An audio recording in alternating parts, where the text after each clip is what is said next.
एक तो लाइक और शेयर ठोक दीजिए, महाकाल का दबा के लाइक और शेयर ठोक दीजिए। पूरा साल मेहनत करता हूँ आपके लिए बेटा, ऐसा नहीं चलेगा, ऐसा नहीं चलेगा।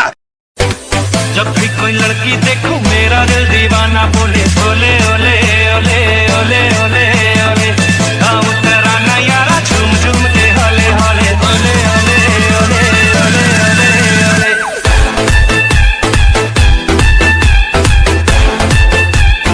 दोस्तों एक छोटी सी रिक्वेस्ट है, अगर अभी तक आप लोगों ने हमारे चैनल को सब्सिडी नहीं करा कर दियो भाई, गैस सिलेंडर कह दो उन्हें